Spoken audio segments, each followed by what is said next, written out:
Just a short drive from Swadlincote through the country lanes.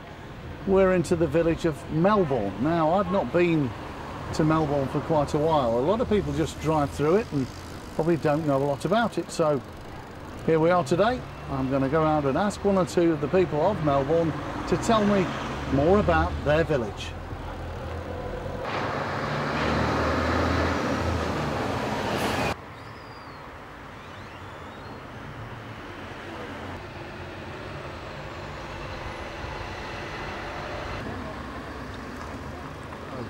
Would you mind telling me a little bit about Melbourne? Melbourne, yes. Well, I've been here since 1971.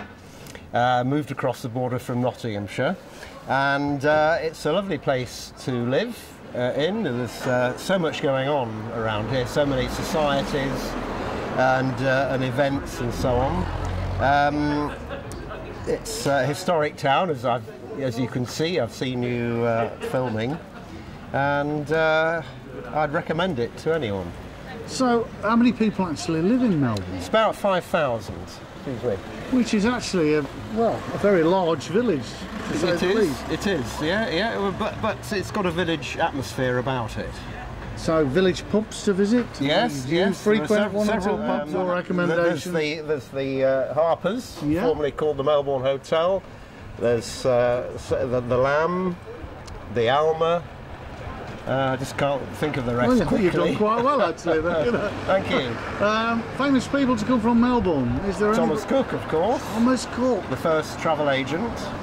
Really? No, yes. I didn't know that. Yeah. Well, his birthplace is marked with a memorial stone with a bronze plaque that tells you all about him and his life. Which direction is that then? It's about 500 yards up that way. Thomas Cook? Yeah, I can tell you how to get there. So he actually lived in Melbourne? He was born in Melbourne in poverty, and he was worked for a market gardener when he was a very young man and saw the effects of alcohol, excessive. Probably been in the same pubs as you. Probably, yes. How many years have you lived in Melbourne? Melbourne, 66. 66 years, that's a long time. Yeah. So has there been, well, there must have been a huge amount of changes. Yeah, very big, yeah.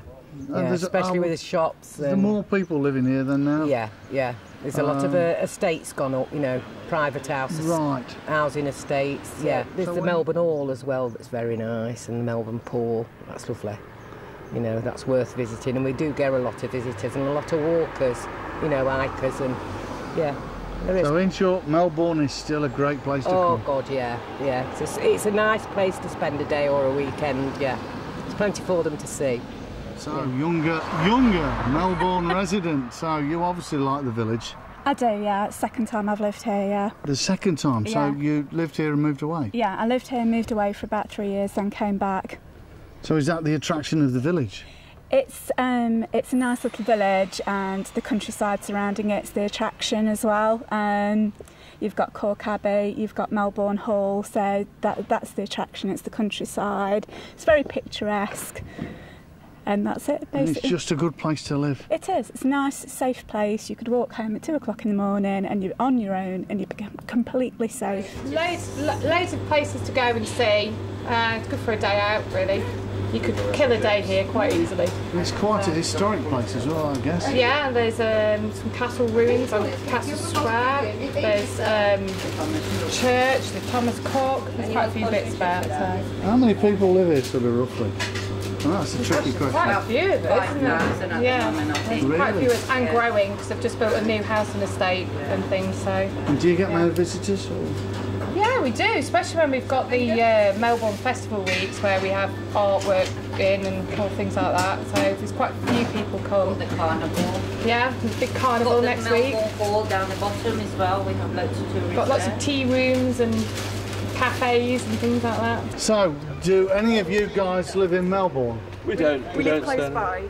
Castle Donington. Castle Donington. So is Melbourne, I mean, it's the first time I actually stood in Melbourne and asked people about the place. Is Melbourne quite posh compared to Castle Donington? I suppose so. It's more quaint. Anyway. Yeah. It's what? More quaint. Quaint? Quaint, yeah. All right, well, I suppose you could be right there. I can see you've got some flowers from the local shop. Who are they for? They're for my brother's grave. Right. And is that actually in Melbourne? No, it's in Donington. It's Donington. It's a better flower shop here. So.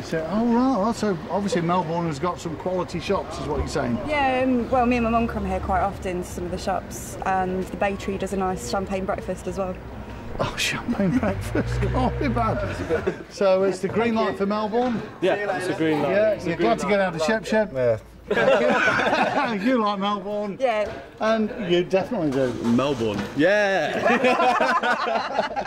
Thanks very much. Thank you. Have a good day. Get yourself to Melbourne. It's a wonderful place because it's surrounded by beautiful countryside, stately homes, and the people are lovely. So, one or two more visitors leaving, and they've enjoyed the same things that I have. So that's a brief insight that we've seen into what Melbourne actually has to offer. So if you're planning a visit fairly close by, it's not far out of Burton or Swaddling Coat, come and see what Melbourne has got to offer.